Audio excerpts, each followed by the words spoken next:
오늘도 이 자리에 나오신 여러분을 주님의 이름으로 축복합니다. 오늘 이 시간도 주님께서 함께 하실 줄 믿으며 우리가 함께 기도하고 찬양하며 나아가겠습니다. 사랑과 은혜가 충만하신 하나님 아버지, 이렇게 기쁨의 날을 허락하여 주시니 너무나 감사합니다.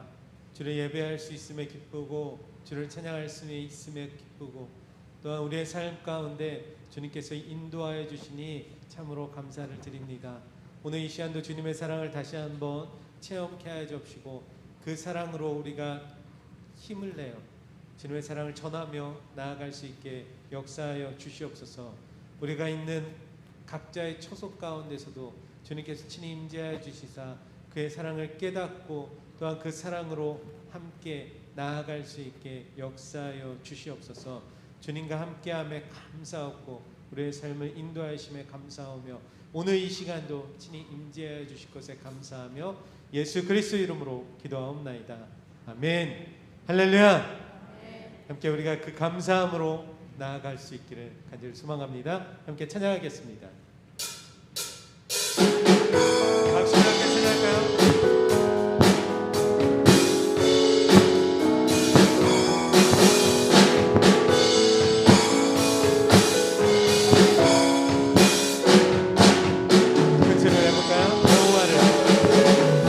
여호와를 즐거이 불러 기쁨으로 주께 나가리. 여호와 하나님 난 주의 백성 기르시는 양이라. 여호와를 즐거이 불러 기쁨으로 주께 나가리. 여호와 하나님 난 주의 백성 기르시는 양이라. 감사함으로 주를 높이며 그 문에 들어가서 찬송함으로 그 이름을 송축할지어다. 감사함으로 주를 높이며 그 문에 들어가서 찬송함으로 그 이름을 송축할지어다. 여호와를 즐거이 불러 기쁨으로 주께 나가리. 여호와 하나님 난 주의 백성 기르시는 양이. 여호와를 즐거이 불러 기쁨으로 주께 나가리. 여호와 하나님 난 주의 백성 기르시는 양이라. 감사함으로 주를 높이며 그 문에 들어가서 찬송함으로 그 이름을 송축할지어다. 감사함으로 주를 높이며 그 문에 들어가서 찬송함으로 그 이름을 송축할지어다. 주 사랑해요. 주 사랑해요. 온 맘 다하여 말로 다 할 수 없어. 주 사랑해요. 찬양받아 주소서. 내 마음에 가득 채운 주 향한 찬양과 사랑 어떻게 표현할 수 있나. 수많은 찬양들로 그만 표현할 수 없어. 다시 고백합니다. 주 사랑해요. 주 사랑해요. 온 맘 다하여 말로 다 할 수 없어. 주 사랑해요. 찬양받아 주소서. 수많은 멜로디와 찬양들을 드렸지만 다시 고백하기 원하네. 주님은 나의 사랑 삶의 중심 되시오. 주를 찬양합니다. 큰 소리로 고백할까요? 주 사랑해요. 주 사랑해요. 온 맘 다 말로 다 할 수 없어. 주 사랑해요 찬양 받아주소서. 주님 사랑 다시 고백. 주님 사랑 다시 고백하는 새날 주신 감사해요. 한 번 더 고백해볼까요? 주님 사랑 다시 고백하는 새날 주신 감사해요.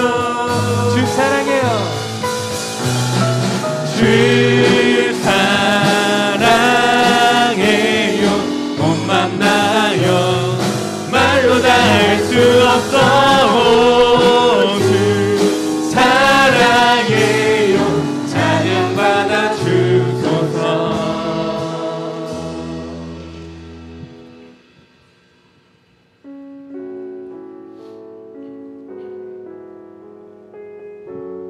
사랑하는 주님께서 이 시간도 친히 함께 하십니다. 우리의 슬픔을 기쁨으로, 아픔을 기쁨으로 바꾸심을 기억하며 함께 고백합시다. 주님은 내 맘에 아픔 알아주시니 지난 밤 눈물 지워주시고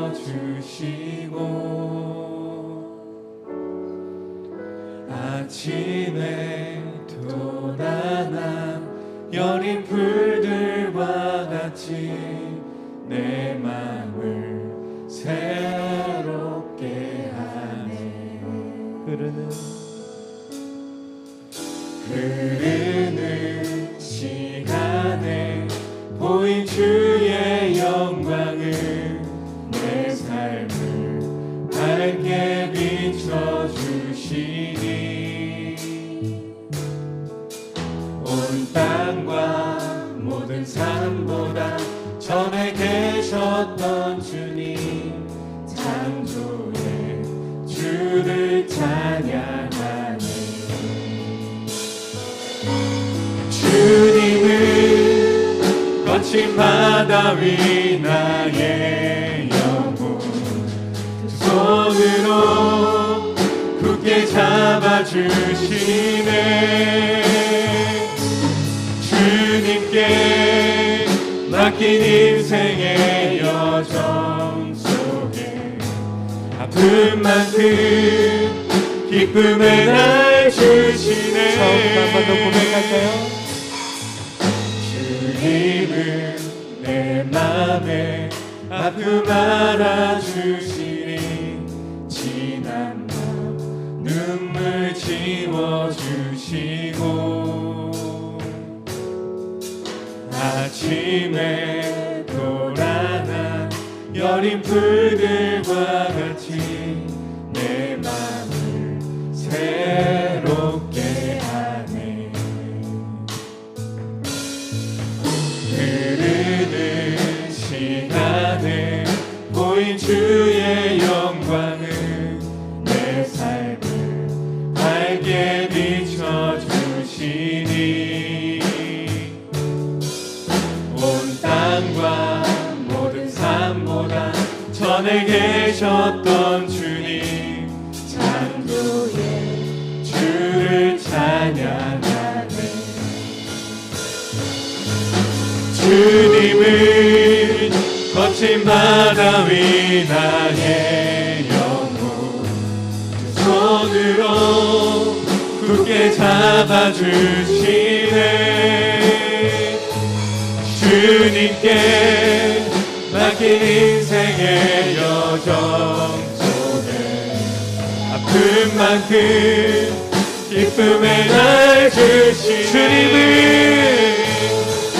주님은 거친 바다 위 나의 영혼 두 손으로 굳게 잡아주시네. 주님께 맡긴 인생의 여정 속에 아픈 만큼 기쁨의 날 주시네. 주님은 거친 바다 위 나의 영혼 두 손으로 굳게 잡아 도와주시네. 주님께 맡긴 인생의 여정 속에 아픈 만큼 기쁨의 날 주시네. 오늘 이 시간 주를 갖고 함께 기도합시다. 정말 우리가 기쁨의 제사를 드리고 예배할 수 있게 하심에 감사함으로, 또한 그 사랑으로 우리가 살아갈 수 있음에 기억하며 함께 주여 삼창하시네 통성으로 기도하겠습니다. 주여, 주여, 주여. 사랑과 은혜와 충만하신 하나님 아버지 감사합니다. 지난날에 우리 예수님 그 아픔을 주님께서 기쁨으로 바꿔주신 같이 우리의 삶의 여정이 아픔 가운데 있을지라도 주님과 함께함으로 빛의 여정 가운데 들게 하시니 너무나 감사합니다. 오늘 이 시간도 기쁨의 제사를 드릴 때 이 예배 가운데 책임자이신 그 주님을 만나 체험하며 나아갈 수 있게 하여 주옵소서. 우리의 입술을 주님을 고백하며 살아갈 수 있게 주님께서 역사하여 주시옵소서. 주님만 사랑한다 고백하는 것이 아니라 주님의 그 사랑으로 행함으로 나아갈 수 있게 주님께서 역사하셔서 아버지 하나님의 귀하신 능력 가운데 오늘도 생태로 나아갈 수 있게 주님께서 주장하여 주시옵소서. 예배 가운데 책임자이신 그 주님을 만나게 하시고 주님과 함께하며 기쁨의 시간이 될 수 있게 주님께서 동행하여 주시옵소서. 오 주여, 주여, 주여, 주님께서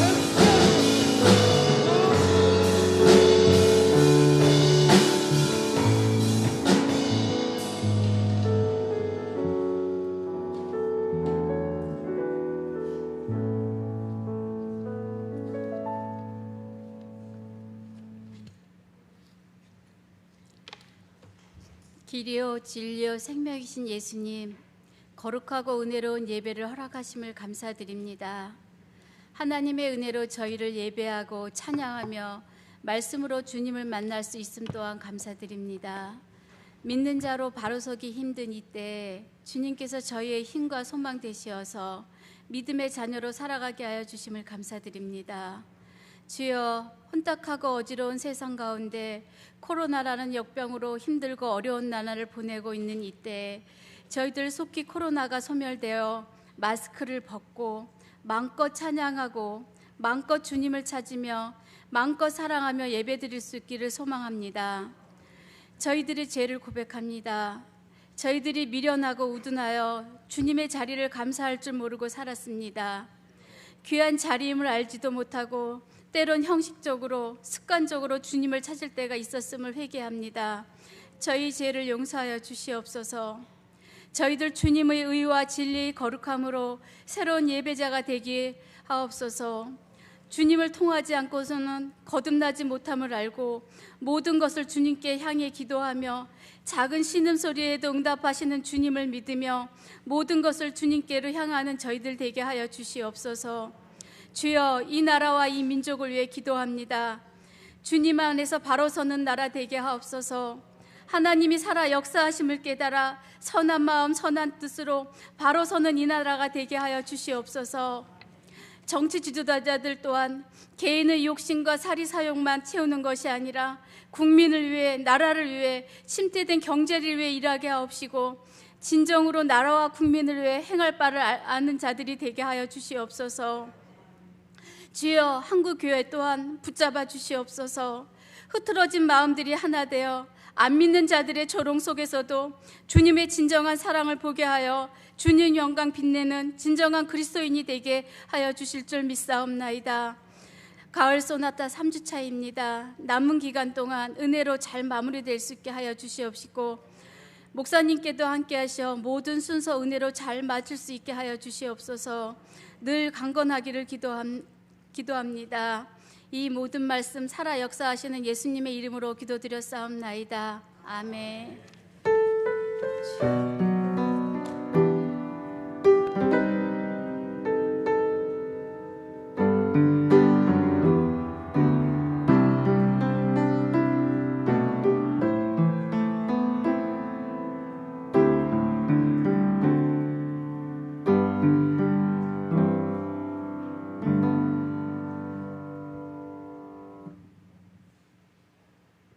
오늘 우리에게 주신 하나님의 말씀은 로마서 12장 14절에서 21절입니다.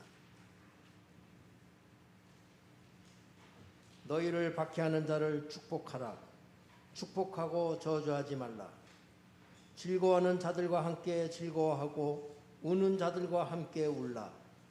서로 마음을 같이하며 높은 데 마음을 두지 말고 도리어 낮은 데 처하며 스스로 지혜 있는 채 하지 마라. 아무에게도 악을 악으로 갚지 말고 모든 사람 앞에서 선한 일을 도모하라. 할 수 있거든 너희로서는 모든 사람과 더불어 화목하라. 내 사랑하는 자들아, 너희가 친히 원수를 갚지 말고 하나님의 진노하심에 맡기라. 기록되었으되 원수 갚는 것이 내게 있으니 내가 갚으리라고 주께서 말씀하시니라. 내 원수가 줄이거든 먹이고 목마르거든 마시게 하라. 그리함으로 내가 숯불을 그 머리에 쌓아 놓으리라. 악에게 지지 말고 선으로 악을 이기라. 아멘.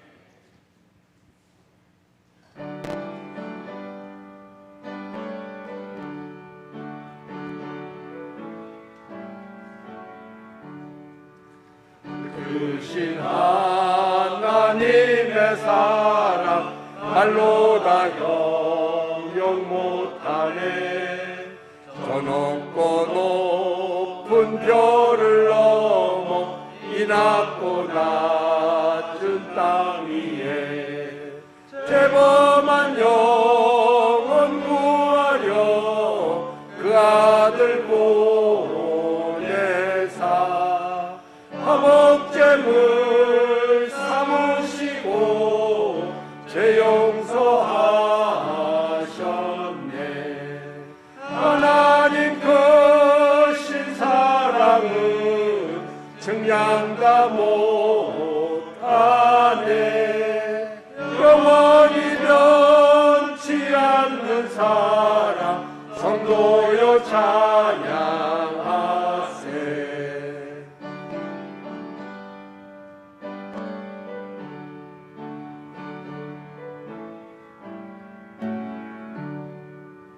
하늘을 두루마리 삼고 바다를 먹물 삼아도 한없는 하나님의 사랑 다 기록할 수 없겠네.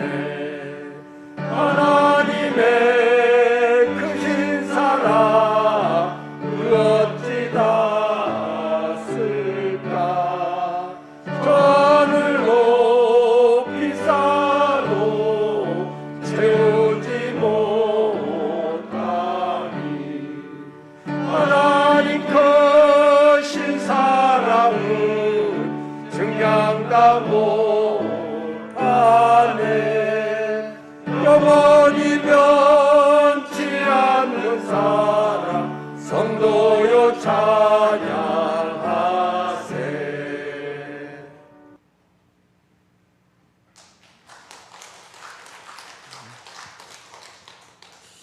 귀한 찬양 준비해서 하나님 앞에 고백하느라 애쓰셨습니다. 우리 함께 이렇게 평화 인사를 나누실까요? 할렐루야. 할 수만 있으면 모든 사람과 더불어 화목합시다.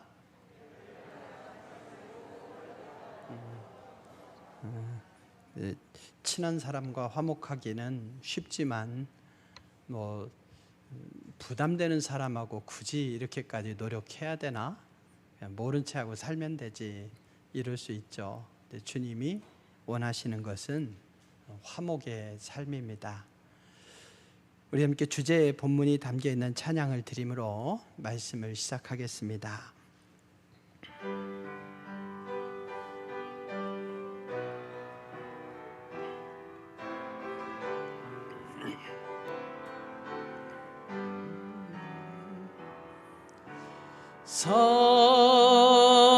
사랑하는 자들아, 우리가 서로 사랑하자. 사랑은 하나님께 속한 것이니 사랑하는 자마다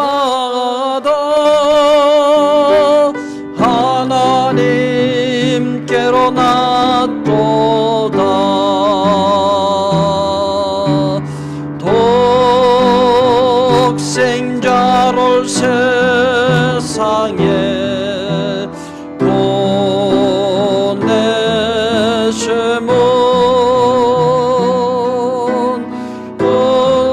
은혜를 살리게 하시려 화목제로 보내셨도다. 화목제로 보냈도다.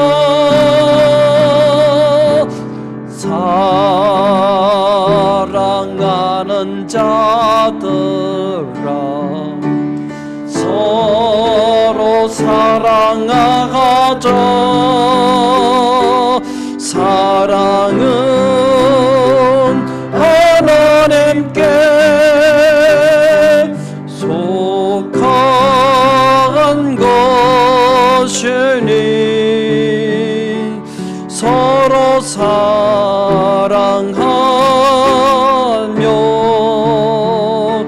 서로 사랑하며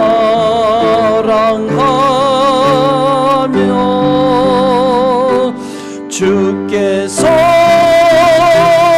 우리 안에 거하시리로다.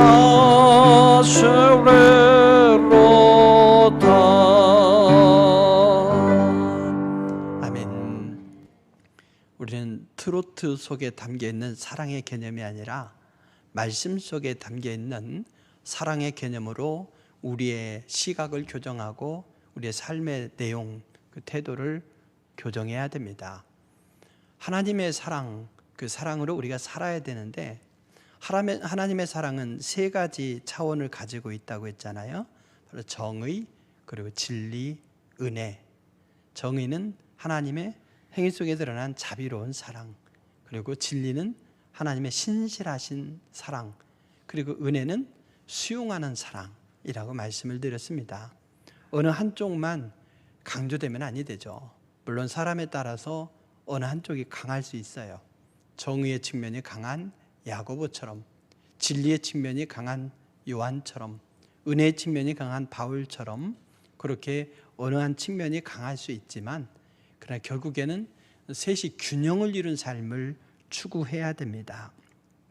사랑의 본성을 갖고 계신 하나님께서 당신의 형상을 따라 우리를 창조하셨기 때문에 우리는 사랑하는 삶을 살아야 되는데, 이 정의, 진리, 은혜를 산다고 하는 내용이 뭡니까? 구체적인 내용이. 그 구체적인 내용이 바로 8가지 사랑의 열매인 것이죠.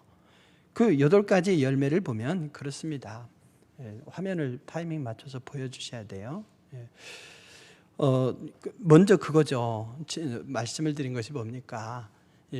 정의의 삶을 살지 않으면 뭐예요? 불의의 삶이라고 말씀드렸죠. 바깥에 있는. 또 진리의 삶이 아니면 속임수의 삶이 돼요. 그리고 은혜의 삶이 아니면 무자비한 삶이 돼요. 그래서 우리가 불의의 삶, 속임수의 삶, 무자비의 삶을 살지 않으려고 노력하는 것이 아니라 정의, 진리, 은혜의 삶을 살게 되면 빛 가운데 거하는 것이고, 그 빛이 점점 밝아지면 세상은 밝아지는 거죠. 그래서 우리는 하나님께서 주신 그 말씀에 집중해서 그 말씀대로 살려고 노력해야 됩니다. 그 구체적인 삶의 내용이 뭐냐 했을 때에 바로 8가지 사랑의 열매인 것이죠. 그 중에서 지난주에 오래 참음의 열매를 말씀드렸습니다. 오래 참음의 열매, 그 속성은요 뭐냐, 바로 정의의 측면이 한 90%, 그리고 은혜의 측면이 한 10%에서 20%요. 이 정도 되는 영역이다, 이렇게 보시면 됩니다. 즉 오래 참음은 하나님의 이 자비로운 사랑 때문에 견뎌내는 사랑을 말하는 거예요. 하나님은 아무도 멸망하기를 원하지 아니하시기 때문에 한 사람도 멸망치 않으시려고 참으셨어요. 아들까지도 내어주시면서 참으셨습니다. 그래서 우리는 농부가 참아내는 것처럼 자기 자신의 유익을 위해서 참고, 선지자가 참아내는 것처럼 이웃을 위해서 참고, 욥이 하나님의 영광을 위해서 참은 것처럼 또 하나님의 영광을 위해서 참으면 그걸 통해서 자기 사랑, 이웃 사랑, 하나님의 사랑이라고 하는 이 사랑하는 삶을 완성할 수가 있는 것이죠. 그리고 이어서 지난 수요일에 희락의 열매를 말씀드렸습니다. 희락의 열매의 위치는 어디입니까? 희락의 열매는 타이밍 잘 맞춰서 넘어가세요. 방송실 경고예요. 예. 희락의 열매는 바로 밑에 있죠. 어떻게 되어 있습니까? 오른쪽에는 진리의 영역, 왼쪽에는 은혜의 영역. 희락의 속성이라는 것이 바로 그거라는 거예요. 그냥 무조건 시도 때도 없이 그냥 웃으면 뭐예요? 미친 사람이라고 하는 거예요. 하지만 기쁨의 삶은 이 진리와 은혜의 영역, 이것이 균형 있는 삶을 살 때에 가능한 거예요. 희락이라고 하는 헬라어는 카라예요. 은혜라고 하는 헬라어는 카리스예요. 이 둘은 깊은 연관을 가지고 있습니다. 그래서 하나님의 은혜를 경험하면 왠지 기쁘지 않습니까? 넉넉한 마음이 생겨요. 삶의 환경은 똑같은데 내 마음이 달라져. 은혜를 받았느냐 그렇지 않느냐의 차이인 것이죠. 그리고 진리의 영역을 포함하고 있다는 거죠. 사랑은 오래 참고, 사랑의 찬가에 보면 그렇게 나오죠. 또 하나 뭐라고 말하냐? 사랑은 진리와 함께 기뻐한다 그랬어요. 누구를 속여? 저 사람이 속아 넘어가. 그러면 그것이 기쁜가? 그건 재미이죠. 여러분 노름해가지고 막 따요. 경로당에서 10원짜리 고스톱을 치는데 흔들었어. 쓰리고야. 거기다 광박, 피박 다 했어. 막 여러분 인생의 보람이 느껴집니까? 한순간 기쁜 거죠. 그 다음에 그만큼 쓰면 어때요? 싸워요. 다시는 경로당 안 온다 이러겠죠. 여러분 남의 불행이 나의 행복이 아니라 오히려 하나님께서 주신 이 신실한 사랑이 진리라고 하지 않았습니까? 하나님 앞에 충성된 모습. 그래서 이웃과 더불어서 그렇게 충성된 삶을 살아가는 그 삶의 열매로서의 보람, 거기서 오는 기쁨, 이것이 진정한 기쁨인 거예요. 그래서 기쁨은 이 은혜와 진리가 균형을 이룰 때에 가능한 것이고, 은혜의 삶, 진리의 삶을 산다고 말할 때에 이렇게 희락의 삶, 기뻐하는 삶을 살아감으로써 가능합니다. 빌립보서 4장에 이 희락을 이루는 세 가지 원리를 얘기했어요. 우리가 기뻐하려면 주 안에 있어야 돼요. 그래서 주 안에서 항상 기뻐하라 그랬어요. 그래서 하나님과의 관계가 바르게 서 있어야 우리 기쁨, 진정한 기쁨의 삶을 살 수 있습니다. 그래서 이웃과의 관계는 어떻게 합니까? 주 안에서 그들을 관용하라 그랬어요. 넉넉하게 베풀. 자신과의 관계도 파괴하려고 하는 요소들, 염려, 근심, 걱정거리들 많이 가져다 주잖아요. 어떻게 합니까? 염려하지 말고 모든 일에 기도와 간구, 이제 감사함으로 하나님께 아뢰라는 거예요. 그럼으로써 자신 안에도 기쁨을 회복하는 거죠. 하나님 안에서 기쁨, 이웃과의 관계 속에서 기쁨, 나 자신 안에 기쁨. 사방에서 각가지 요소들이 우리 기쁨을 파괴하려고 하지만 그 환경에 얽매이지 않고 그렇게 기쁨으로 살아가야 되는 것, 이것이 우리가 맺어야 될 사랑의 열매 중에 하나인 것입니다. 오늘은 8가지 사랑의 열매 중에서 화평의 열매에 대해서 말씀드리고자 합니다. 이 화평의 열매의 위치를 해서 바로 거기다 배치해 놓는 것은 바로 정의의 영역이 한 70%, 그리고 진리의 영역이 한 30%의 요소가 있다. 우리는요, 사회적 동물이죠. 더불어 살아가는 존재라고 하는 거예요. 혼자 살면 참 힘듭니다. 근데 같이 살면 전쟁이에요. 이게 인생의 딜레마이죠. 무인도에 혼자 떨어져 있어. 얼마나 힘듭니까? 언어도 잊어버려요, 심지어는. 날짜도 잊어버려서 벽에다 그리면서 날짜를 체크하잖아요. 근데 어느 날 표류해서 또 한 사람이 떠내려왔어요. 본 순간 너무 기쁘지만 다음 날부터 전쟁이에요. 결국에는 한 사람은 섬 이쪽, 다른 한 사람은 섬 저쪽에서 사는 것이 사람의 본성인 것 같아요. 여러분, 감옥도 보십시오. 각종 흉악범을 저지른 사람들이 감옥에 와 있어요. 방에서 지내야 됩니다. 처음에 수감되면 어때요? 신고를 받잖아요. 담요로 막 뚫뚫 말아갖고 패기도 하고 뭐 이런데요. 혹시 경험 있으신가요? 안 해봐서 모르겠지만 그렇대요. 그리고 여러분 자다가 긁적거리는 사람, 뭐 또 뭐 방구 끼는 사람, 뭐 시끄럽게 하는 사람, 코 고는 사람 난리가 아니죠. 화장실 뭐 그 안에서 일을 본다. 자기 냄새는 참을 수 있지만 다른 사람 건 참을 수가 없어요. 뭐 이렇게 독하냐 이래요. 그러면 여러분 독방이 좋을까요? 혼자 지내니까 좋을까요? 그렇지 않죠. 징벌로 독방 뭐 2주 이런단 말이에요. 사람은 부딪혀야 사는 거예요. 부딪히되 그 안에서 화평을 이루면서 살아야 됩니다. 근데 사람들은 이 화평의 의미를 오해해요. 그래서 심지어 여러분 화평이 가장 왜곡된 형태가 뭡니까? 전쟁이죠. 심지어 전쟁하면서 수백만의 사람을 죽이면서도 평화의 이름으로 전쟁한다니까요. 그래서 우리는 성경에서 주시는 그 원리를 따라서 서로 협력하면서 살아가야 되는 존재입니다. 여러분 그렇다면 우리가 서로 협력하는 거란 뭘까요? 누군가를 위해서 협력한다는 것이 힘들고 짜증이 나지만 결국은 그게 나를 위한 거라는 걸 알아야 됩니다.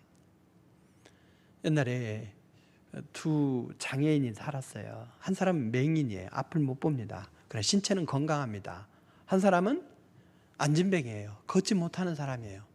둘이서 어떻게 살아야 되겠습니까? 힘들잖아요. 둘이 살아야 되는데 어떻게 살아야 되는가? 다리 튼튼하고 앞은 보지 못하는데 그 사람이 이 안진뱅이를 업는 거죠. 그리고 안진뱅이는 앞을 볼 수 있으니까 앞에 뭐 우양우, 자양자, 돌뿌리 조심해 이러면서 다니는 거죠. 그래서 국어를 하는데 둘이서 협력해서 이렇게 국어라는 모습을 보고 동네 사람들도 너무 좋게 여겨서 밥 뭐 한 숟가락 주고 두 숟가락 주고 이래요. 두 숟가락 줘야 둘이 또 먹잖아요. 두 숟가락 주고 이러는 거죠. 그렇게 서로 협력하면서 잘 살았습니다. 근데 그 흉년이 들었어요. 흉년이 들면 어떻습니까? 국어라는 것도 적죠. 적은 것으로 둘이 나눠야 돼. 근데 이 안진뱅이가 욕심이 생긴 거예요. 그래서 똑같이 나누자. 어렵지만 이 어두운 것이 적지만 똑같이 나누자. 이러고 똑같이 나눴어요. 근데 맹인이 그 알 길이 있나요? 똑같이 나누는 줄 알고 그냥 먹는 거죠. 없는 대로 먹는데 그냥 여전히 어려울 때나 힘들 때나 안진뱅이는 똑같이 먹어. 오히려 살쪄. 근데 이 맹인은 똑같이 주는 줄 알고 정말 세상이 어렵구나 이러고 주는 대로 먹으니까 힘이 점점 빠지는 거죠. 어느 겨울날도 또 빌어먹어야 사니까 나갔어요. 근데 안진뱅이는 뚱뚱하고 무거워진 거죠. 도저히 들 수가 없는 거예요. 그래서 억지로 업고 다니다가 추운 날 결국에는 길거리에서 쓰러졌는데 둘 다 죽었어요. 안진뱅이의 욕심의 결과가 맹인도 죽이고 자기도 죽였어요. 평화를 위해서 일한다고 하는 것은 결코 쉬운 일이 아니지만 그 평화를 유지해야 내가 평화로울 수 있는 거예요. 평화는 관계 속에 있습니다. 그래서 갈등, 욕심은 공멸이다. 그러나 평화를 위한 수고가 크지만 그 수고의 결과로 내가 평화를 누릴 수 있기 때문에 말씀에 중심한 그 평화를 누려야 되는 것, 이것이 성경이 우리에게 가르쳐 주시는 화평의 열매의 본질인 거죠. 말씀을 드렸습니다. 이 헬라어로 화평은 에이레네이지만 에이레네라고 하는 이 말은 좀 좁은 의미이고 왜곡된 의미가 담겨 있어요. 팍스 로마나 해서 로마 제국의 어떤 절대 권력과 그에 기반한 로마 군단, 그들이 정복한 땅은요 역모를 일으키면 아예 막 초토화를 시켜버려요. 그래서 감히 로마 제국에 대항하지 못하다 보니까 식민지 국가끼리도 싸울 필요가 없잖아요. 서로가 어차피 둘 다 식민지야. 그러면서 식민지끼리도 싸울 여유가 없고 로마 제국에 도전할 수도 없고, 그래서 찾아온 제국 안에서의 평화, 강제된 평화이죠. 이런 의미가 에이레네에 담겨 있습니다. 그렇기 때문에 에이레네보다는 더 근원적으로 이 평화의 그 히브리어 샬롬에서 우리는 의미를 더 깊게 찾아볼 수 있습니다. 샬롬은 하나님과의 관계를 얘기하는 거예요. 하나님과의 관계. 그래서 하나님과의 관계가 먼저 회복이 되면, 그러면 나 자신과의 관계가 회복이 되고 이웃과의 관계가 회복이 되는 이런 절차를 밟게 되는 것이죠. 여러분, 그렇습니다. 하나님께서 세상을 창조하시기 전의 모습은 뭐였습니까? 혼돈했죠. 공허였죠. 흑암이 깊음 위에 있었습니다. 하나님이 세상을 창조하셨어요. 그 세상의 에덴 동산은 어떤 곳입니까? 샬롬이 있는 곳. 모든 것이 완벽해서 하나님이 기뻐하시는 곳이었다라는 거죠. 그곳에 죄가 들어오니까 어떠했습니까? 선악과를 먹으면 지혜로워질 것 같고 하나님과 동일해질 것 같았지만 그러지 않았죠. 오히려 벗은 모습이 부끄러워진 거예요. 자기 자신에 대해서 부끄러워졌어요. 또 죄를 범하고 보니 하나님이 무서워서 동산 나무 뒤에 숨었습니다. 하나님께서 죄를 추궁할 때 어떻게 했습니까? 당신께서 만들어준 이 여자가 먹으라고 해서. 그래서 이웃과의 관계가 깨어졌죠. 다 두려움, 갈등, 부담이에요. 자기 자신과의 관계, 하나님과의 관계, 이웃과의 관계가 깨어지고 가인에 이르러서는 형제를 죽이는 일까지 벌어지게 된 겁니다. 창세기는 이렇게 아름다운 샬롬의 창조에서 샬롬의 파괴로 끝나요. 근데 요한계시록은 뭡니까? 이 샬롬이 파괴된 이 세상 속에 하나님이 온전히 이루시는 새 예루살렘이 뭐냐? 샬롬에서 나온 말이에요. 그래서 이 평화의 도성이 회복되는 모습을 그려주는 거죠. 그래서 하나님은 우리가 세상 속에서 빛의 삶을 사면서 샬롬이 회복되기를 원하십니다. 샬롬의 회복. 이것이 곧 깨어진 관계의 회복인 거죠. 화평을 이루는 순서는 뭘까요? 하나님이 세상을 이처럼 사랑하셨어요. 사랑하셔서 어떻게 하셨습니까? 아무도 멸망치 않기를 원하시는 거죠. 아무도 멸망치 않기를 원하셔서 이 막힌 담을 헐어버리기 위해서 아들 예수님을 보내주신 거예요. 그래서 그 예수님을 믿는 자마다 구원을 누리게 되는 거죠. 하나님과의 관계가 회복이 되면서 내 영혼이 평안해지게 되고, 그러면서 세상을 향해서 샬롬을 만들어 나갈 힘을 우리는 얻게 되는 거예요. 우리는 예수님을 믿음으로써 이미 하나님과 화해가 이루어진 존재인 줄로 믿으시기 바랍니다. 우리는 온 천하보다도 귀한 존재가 되었으니 우리는 하나님의 성전인 줄로 믿으시기 바랍니다. 우리 자신을 소중히 여기며 우리 영혼에 샬롬이 가득해야 될 줄로 믿습니다. 그 다음이 주어지는 게 뭡니까? 너희는 세상의 빛이라, 이거죠. 하나님과의 관계가 샬롬이 되고 나 자신과의 관계가 샬롬이 된 우리는 세상 가운데서 샬롬으로 살아야 된다. 주님은 이렇게 명령하셔요. 단순히 타인을 위한 것이 아니라 세상이 샬롬이어야 내가 샬롬인 거죠. 세상이 코로나 걸리니까 어때요? 교회가 직격탄을 맞잖아요. 내가 마스크를 써야 되잖아요. 그래서 이 세상은 하나님이 주신 샬롬으로 이루어져야 그 안에서 나도 샬롬을 누릴 수 있다. 결국 그것은 나를 위한 것이다. 이렇게 믿으시기 바랍니다. 샬롬의 이 위치, 화평의 위치를 다시 말씀드리면 그거죠. 오른쪽 위에 정의의 영역이 많다고 했습니다. 시편 85편 10절을 보게 되면 이렇게 말씀해요. 인애는 이미 말씀을 드린 대로 뭐냐? 인애라고 하는 것은 바로 은혜예요. 은혜, 헤세드, 헬라어로, 히브리어는 똑같아요. 인애와 진리가 같이 만나고, 하나님의 사랑의 세 가지 차원이 뭐였어요? 정의, 진리, 은혜인데 이 은혜와 진리가 같이 만나고, 그리고 의와 화평이 서로 입맞추었으며 이랬어요. 즉 정의란 말이에요. 이 정의와 그리고 화평이 서로 입맞추었다 하면서 이 화평의 가치를 하나님의 사랑의 세 가지 차원의 한 중심에 둔 거예요. 정의, 진리, 은혜, 이 세 가지와 동일한 차원이 바로 화평이라는 것이죠. 그러면서 의와 화평이 서로 입맞추었으며 라고 해서 정의, 진리, 은혜 중에서 특별히 이 정의와 긴밀한 관계가 있다. 특별한 관계가 있다. 이렇게 말씀해 주는 거예요. 화평은 그냥 비굴해지는 것이 아니죠. 하나님의 자비로운 사랑으로 품고 용납하고 참아내는 것, 바로 이것을 가리킵니다. 이사야 32장 17절에 이렇게 말씀해요. 공의의 열매, 즉 정의의 열매는 화평이요. 공의의 결과, 즉 정의의 결과는 영원한 평안과 안전이라. 정의를 추구하는 삶이 화평이라는 거예요. 거꾸로 야고보서 3장 18절을 보면 화평하게 하는 자들은 화평으로 심어 의의 열매, 그 정의의 열매를 거두느니라. 정의의 삶을 살고자 한다면 화평으로 살아야 되는 거예요. 갈등과 분열로 살면서 정의로운 삶을 살 수 없습니다.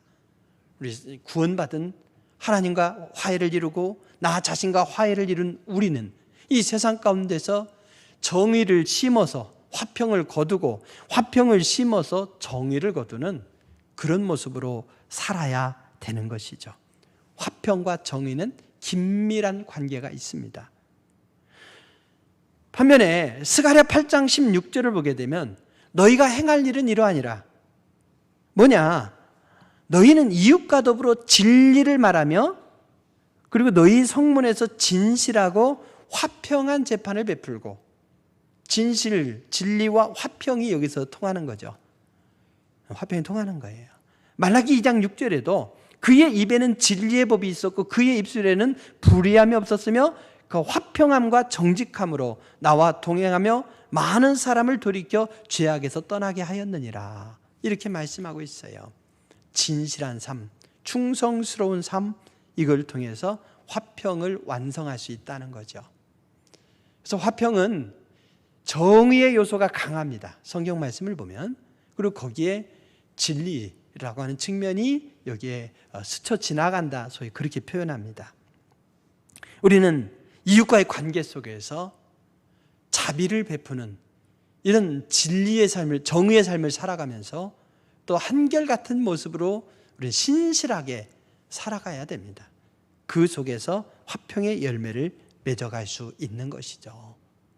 그러면 정의의 요소가 한 80%, 또 진리의 요소가 20%인 이 화평의 삶의 구체적인 내용이 뭐냐라고 했을 때에 오늘 본문이 우리가 화평의 삶을 살아내야 될 그 삶의 내용을 잘 가르쳐주고 있습니다. 우리가 어떻게 살아야 될까요? 첫 번째 과제부터 참 난제입니다. 쉽게 살아낼 수 없는 삶이에요. 뭐라고 말씀합니까? 14절에 보니까 너희를 박해하는 자들을 축복하라. 저주하지 말고 축복하래요. 여러분 그럴 수 있겠습니까? 저 원수 그냥 때려 죽여야지. 지금은 내가 힘이 없지만 나중에 두고 보자. 이러잖아요. 이게 우리의 본성일 텐데 이 본성과 달리 그 나를 박해하는 자를 축복하래요. 박해가 직장 상사가 조금 괴롭히는 거, 괴롭힘 요즘 심각한 문제지만 그 넘어서요. 직장 내 성희롱 심각한 문제잖아요. 그렇지만 박해라고 하는 건요, 그걸 넘어섭니다.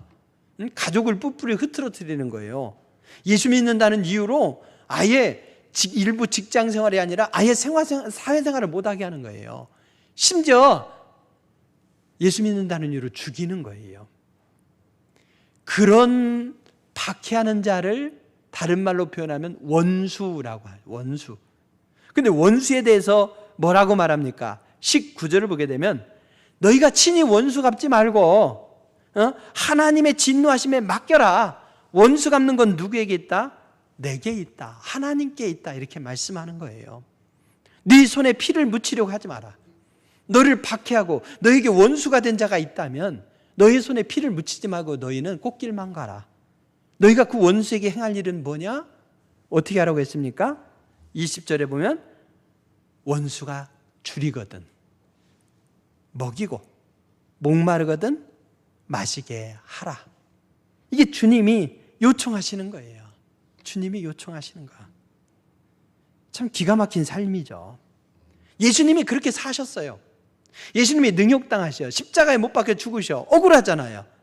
그것을 곁에서 지켜봤던 베드로가 이렇게 얘기합니다. 베드로전서 2장 23절에 보니까 욕을 당하시되 맞대어 욕하지 아니하시고 고난을 당하시되 위협하지 아니하시고 오직 공의로, 즉 정의로 심판하시는 이에게 부탁하시며, 즉 이 화평을 위한 원수 갚는 일을 하나님께 맡기는 이 삶이 정의를 추구하는 삶이라는 거예요. 예수님은 박해받으실 때 결코 저주하지 아니하시고 오히려 축복하시고 그들을 용서해 달라고 기도하셨습니다. 우리가 살아내야 될 화평이라고 하는 것은 환경이 주어져야 그래도 평화를 위해 노력하지, 이게 아니고 나를 박해하는 원수를 향해서 오히려 넉넉하게 베푸는 것, 이것이라고 말씀하고 있습니다. 예수님은 원수까지도 사랑하라 이러셨어요. 이 말씀을 깊이 새겨두시기 바랍니다. 이런 삶을 살아낸다는 것이 결코 쉽지 않지만 주님은 화평을 위해서 너희가 행해야 될 첫 번째가 바로 그거다. 참 부담스러운 일이죠. 그럼 화평의 결과가 누구에게 돌아옵니까? 나에게 돌아와요. 그러기 때문에 이렇게 행하라 말씀하는 거예요. 두 번째 행해야 될 게 뭡니까? 이웃과의 관계 속에서 우리 살아가면서 이런 거죠. 사촌이 땅을 사면 어때요? 배가 아파요. 마음이 꼬이니까 배가 아파요. 그거 보면 마음이 심장에 있는 게 아니라 배에 있는 거예요. 그래서 히브리인들은 배에 마음이 있다고 생각해서 배가 꼬이는 거, 우리 속담하고도 이어지는 것 같아요. 근데 오늘 말씀은 뭡니까? 또 누군가 어려운 일이 있어, 슬픈 일이 있어, 부담되니까 외면해.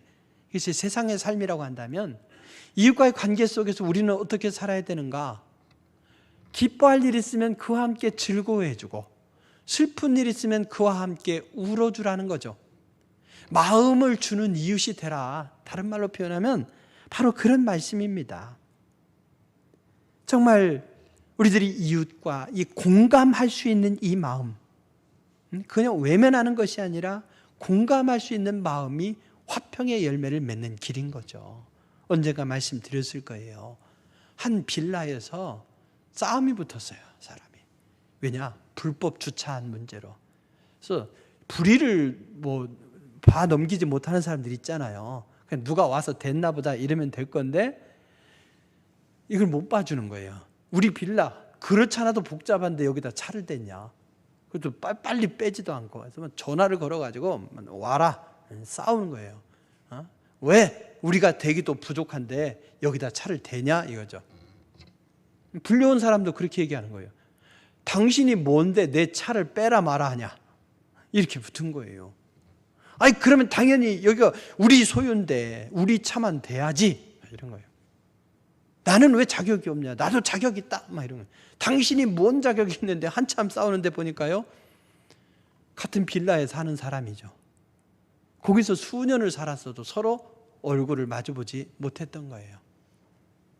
그 빌라에 사니까 거기 됐을 뿐인데 다른 데서 됐다, 이러면서 다짜고짜 갈등, 싸움이 되었던 겁니다. 이웃에 대해서 무관심한 거죠.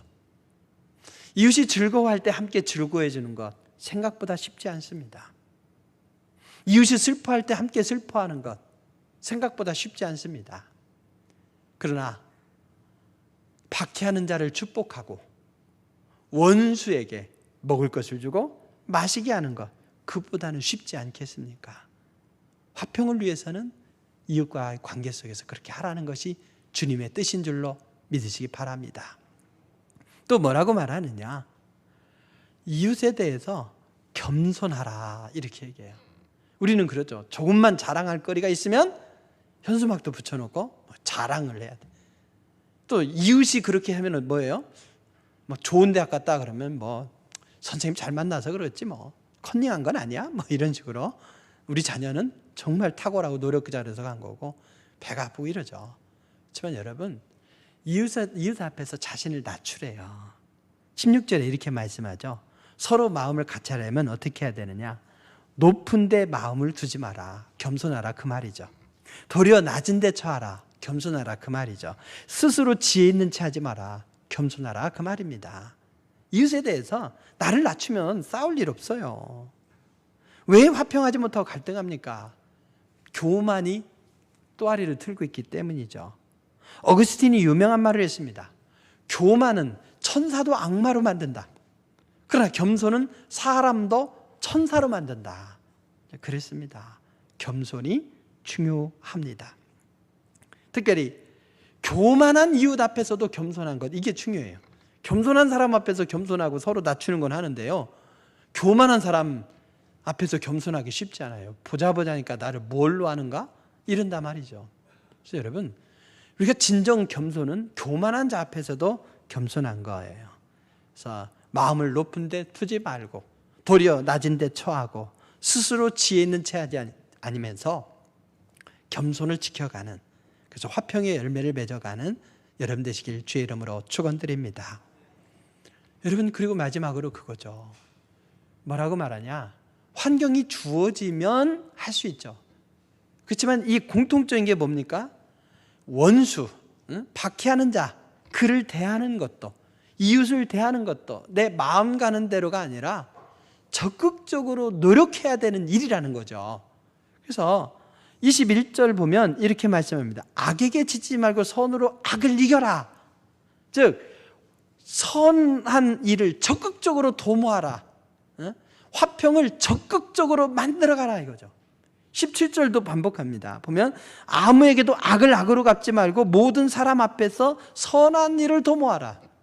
환경에 따라 이런들 어떠하리 저런들 어떠하리 하면서 그냥 흘러가는, 끌려가는 이런 떠내려가는 삶이 아니라 적극적으로 선을 도모하라 말씀합니다. 수동적인 삶이 아니라 능동적이고 적극적이고 창조적인 삶이라고 하는 것이죠. 화평은 주어진 대로 살아가는 삶으로는 절대 이룰 수가 없습니다. 사람은 살아가면서 계속 그 갈등이 있어요. 처음에는 화목을 도모하다가 나이 들면 어때요? 귀찮잖아요.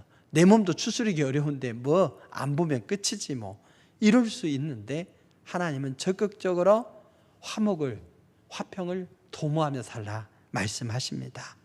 결론을 말씀드립니다. 우리는 어떻게 살아야 할까요?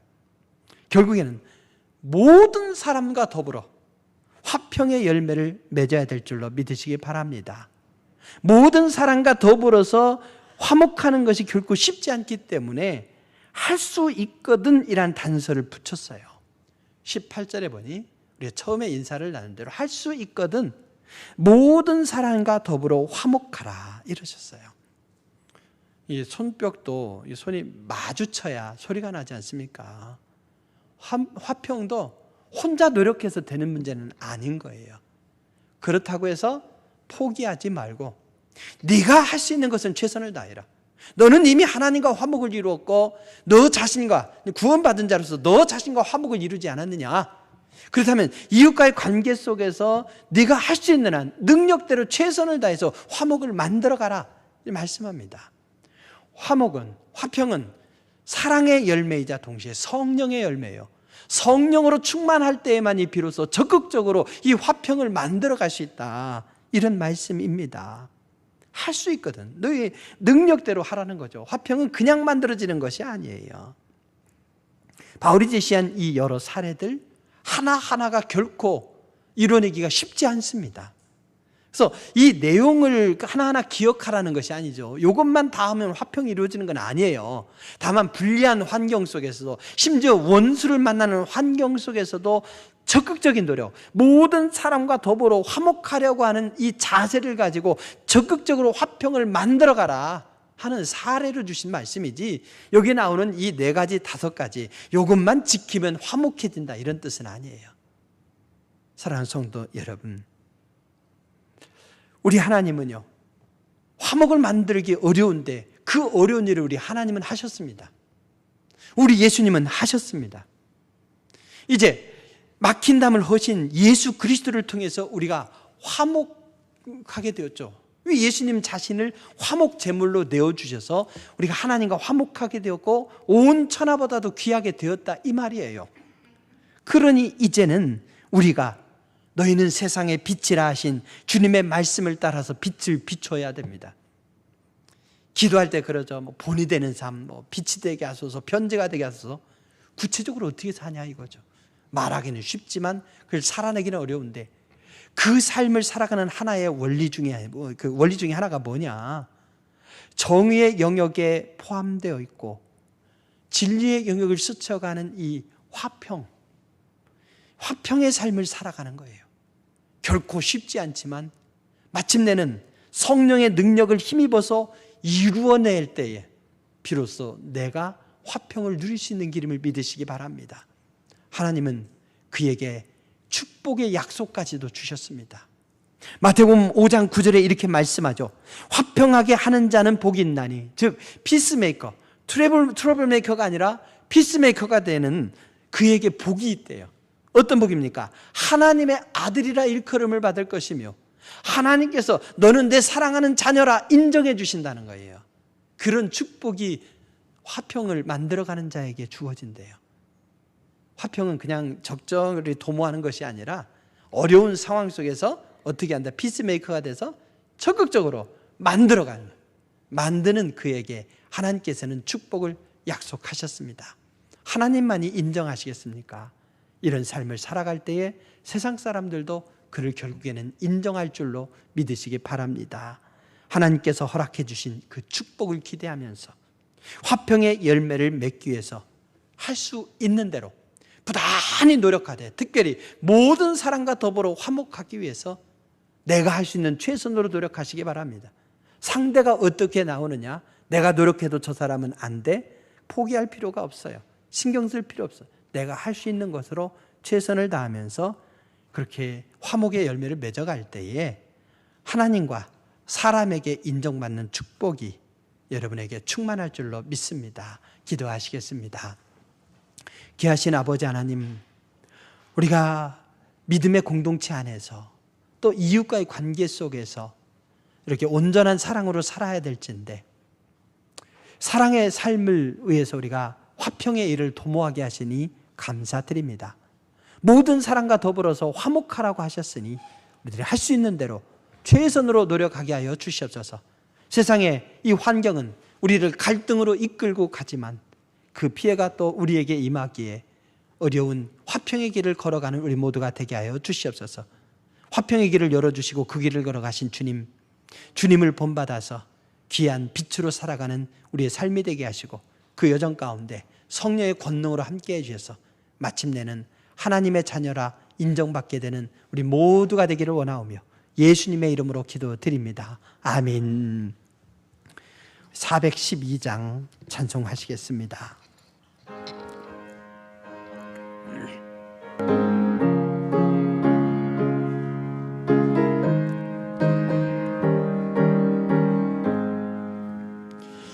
내 영혼의 거룩히 깊은 데서 맑은 가락에 올려나네. 하늘 곡조가 언제나 흘러나와 내 영혼을 고이 싸네.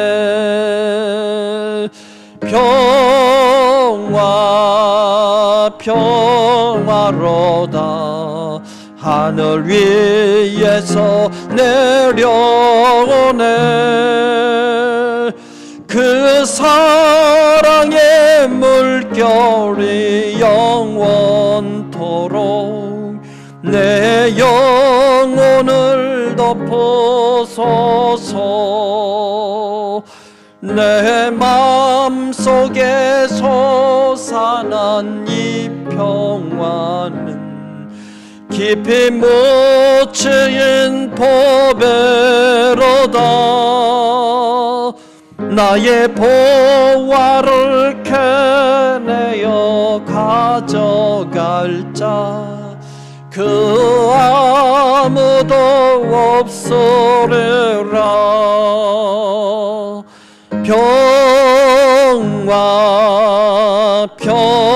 평화로다 하늘 위에서 내려오네.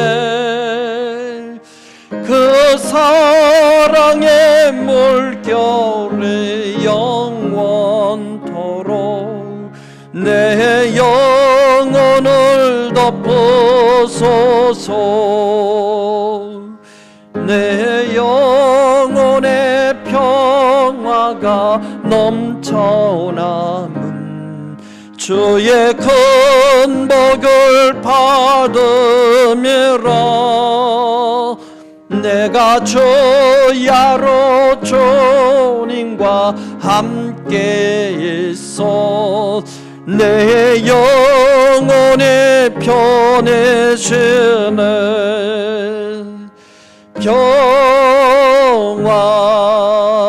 평화로다. 하늘 위에서 내려오네. 그 사랑의 물결이 영원토록 내 영혼을 덮으소서.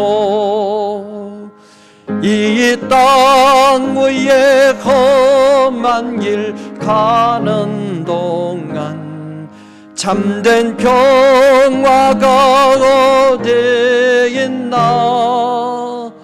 우리 모두 다 예수를 친구 삼아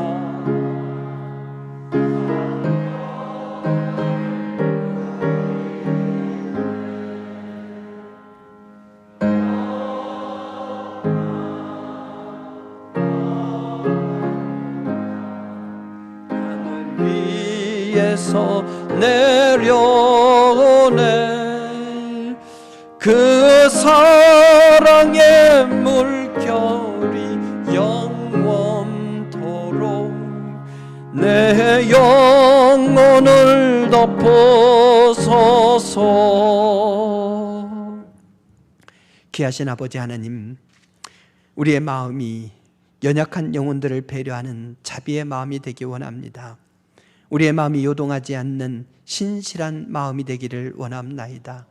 자비와 신실함이 겸비된 이 평화를 위한 노력들 하나하나가 우리 사랑의 공동체를 이루고 이웃에게 주님의 따뜻한 사랑을 전하는 복된 내용이 될 수 있도록 도와주시옵소서. 먼저 우리를 믿음의 백성 되게 하심으로 하나님과 화목하게 하시고 우리 안에 참 믿음 안에서 평안이 넘치게 하심을 감사드리며 귀한 복된 삶을 살아갈 수 있도록 우리를 배려하시고 인도하심에 감사하며 귀한 예물 드립니다. 예물과 이 속에 담겨있는 아름다운 고백을 받아 주시옵소서. 삶의 흔적을 받아 주시옵소서. 예물을 받아 주시옵소서. 더 큰 은혜와 사랑으로 채워주시고 성령의 권능을 힘입어서 주님의 사랑의 빛을 발하는 복된 삶으로 살아가게 하시고 그 여정 가운데 더 많은 감사가 넘치게 하여 주시옵소서. 귀한 예물 받으심에 감사드리며 예수님의 이름으로 기도드립니다. 아멘. 교회 소식 말씀드립니다. 예배 후에 트리니티실에서 바로 임시당회로 갖겠습니다. 자녀님들은 모여주시길 바라고 가을 소나타가 계속되고 있습니다. 사랑의 공동체를 이루고 또 사랑하는 삶으로 변화를 도모하는 기회로 삼으시기 바랍니다. 돌아오는 주일 새벽 11월 1일에는 5시 30분에 월삭 기도회로 드립니다. 함께 참여하셔서 말씀과 기도로 한 달을 여시길 바랍니다. 예배에 대한 안내, 행동 수칙을 지키셔서 또 우리가 너무 긴장하지는 않되 또 긴장의 끈을 놓치지 말고 그렇게 건강을 유지하면서 살아가시길 바랍니다. 본당 청소는 마리아회에서 해주시기 바랍니다. 금주 커피는 이미순 권사님께서 섬겨주십니다. 또 강상진 자녀님 장례식을 잘 치르시고 우리 이영렬 권사님께서 감사함으로 떡을 준비해 주셨습니다. 나가실 때 하나씩 받으셔서 커피하고 뭐 이렇게 드시든지 집에 가셔서 가져가고 드시든지 하시고 또 줌으로 또 유튜브로 예배 드리시는 분들은 먹었다 치고 서운하시면 시장에서 드시고 이제 어떻게 배달해 드릴 수는 없어서 죄송한 마음이고 마음으로 동참하시고 우리 권사님도 건강으로 사실 수 있도록 기도해 주시기 바랍니다. 자리에서 일어서서 우리 비전선언문 함께 고백하시겠습니다. 고백하시겠습니다. 살아계신 하나님의 교회요 그리스도의 몸이며 성령이 다스리는 공동체인 동부 설린교회는 삼위일체 하나님을 믿으며 부름받은 공동체로서 하나님을 예배하고 보냄받은 공동체로서 사람들을 전도하여 우리의 교제 안에 들어오게 하고 세움받은 공동체로서 그들을 훈련하여 하나님과 세상을 섬기는 제자가 되게 하며 궁극적으로 복음의 생활을 통해서 사랑이 필요한 곳에 선한 이웃이 되는 교회가 되고자 한다. 아멘.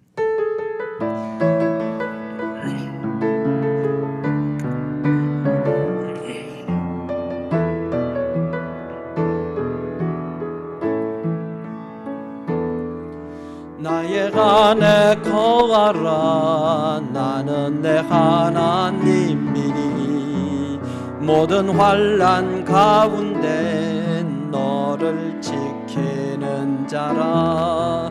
두려워하지 말라. 내가 널 도와주리니 놀라지 말라. 내 손 잡아주리라. 내가 너를 지명하여 불렀나니 너는 내 것이라. 내 것이라. 너의 하나님이라. 내가 너를 보배롭고 존귀하게 여기노라. 너를 사랑하는 내 여호와라. 지금은 우리 주 예수 그리스도의 한없는 은혜와 하나님 아버지의 극진하신 사랑하심과 성령님의 교통하심이 주님의 몸된 교회와 그의 모든 백성들 위에 예수 그리스도의 십자가로 하나님과 또 나 자신과 화목을 이루게 하시고 세상 가운데서 화평을 만들어 가도록 사명을 주심에 감사하며 복된 삶으로 살아가기를 간절히 원하는 귀한 영혼들의 삶의 여정 위에 지금으로부터 영원토록 함께 하시기를 간절히 축원하옵나이다. 아멘.